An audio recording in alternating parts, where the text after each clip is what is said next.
Okay, so I rewatched the slap that was heard around the world a few times now, and here are my thoughts on what really went down. As you know by now, it all started with this relatively light G.I. Jane joke. Jada, I love you.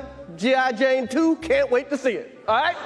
Okay, now as you can see, Will Smith initially did laugh at the joke. And to me, it seems like Will Smith didn't quite understand the joke right away. I mean, frankly, it took me a little minute as well. I thought that Jada Pinkett was in G.I. Jane, and Chris Rock was like, hey bitch, it's been a while, when's your next movie coming out? But he was in fact referring to Demi Moore's character in G.I. Jane, who is bald throughout the film. But nonetheless, Will Smith is reading the room and just enjoying the atmosphere. But Jada, not so much.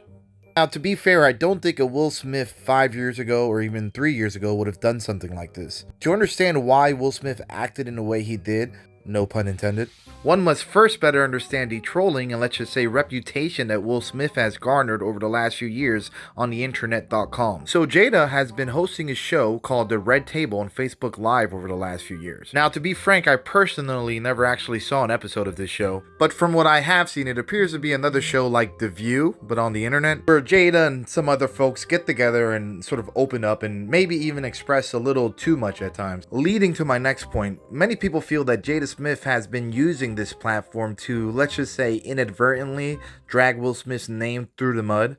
Now, to be fair, she never openly makes fun of her husband or disrespects him or trolls him or anything like that. It's more that she's been painting this picture of Will Smith being this, I guess you can say, pushover husband, for lack of a better term. And the most famous example of this being that in July 2020, when Jada admitted to having an affair with singer-songwriter August Alsina, something like that. And this was actually Jaden's friend who met Jada while he was on vacation with Will's family.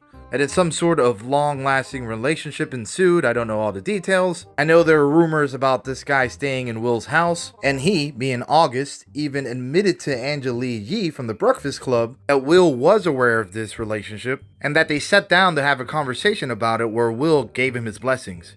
So sort of like a job interview to fuck his wife. Now, this is just one instance where Jada on the Red Table made Will Smith seem a little unfavorable, but there was plenty more. And as Will Smith admitted himself during his acceptance speech, in this business, you got to be able to have people disrespecting you.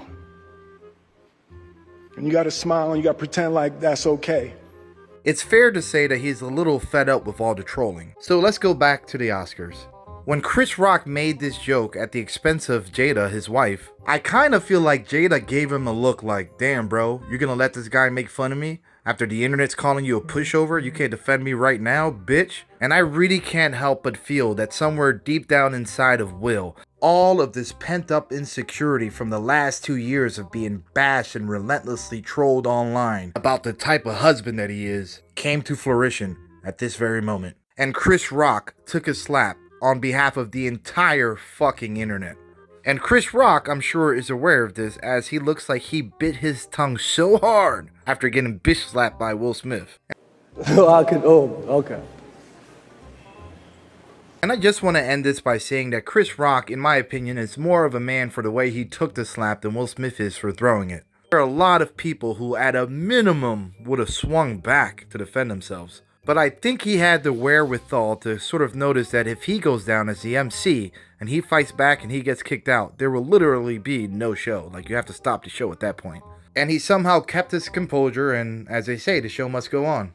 And I can't help but think that if someone like 50 Cent or even Snoop Dogg was hosting the Oscars, do you think Will Smith would have got up and smacked them? I don't think so. So there's a little bit of choosing your battles wisely here on Will Smith's part. Being from Philadelphia, I've always been a fan of Will Smith and proud of what he's done. I mean, The Fresh Prince of Bel-Air is still one of my favorite shows of all time. The original, not the remake. That just seems kind of weird. I don't know. But this was such a dumbass move. I mean, Chris Rock is a comedian. That is quite literally what he's there for, to make jokes. Someone paid him a lot of money to be up there and make jokes. And the fact of the matter is, there's never a victimless joke. Every joke is at the expense of someone or something. And as a professional, it just looks stupid. Can you imagine someone slapping Will Smith while he's doing his job? Like, hey, you, I hate Men in Black 3, you stupid bitch. And also, I gotta make this point, I'm not hoping that anyone press charges on Will Smith, and it looks like it won't happen, but let's be clear. This is another example of how when you're rich and influential, you kind of operate above the law. I mean, do you really think that if I or you or any other Joe Schmo got up and smacked Chris Rock in front of millions of people on live TV, that we'll be leaving that building out of handcuffs? I don't think so, bro. You see, us normal folks get arrested for shit that we didn't even do, let alone assault a celebrity in front of millions of people. But I digress. Well, I hope you guys enjoyed the video. Let me know your thoughts in the comments. And if you did enjoy it, show some love with the like button. And if you could subscribe to the channel, I'm like 15 folks away from 2,000 subscribers, so it'll mean a lot. Peace.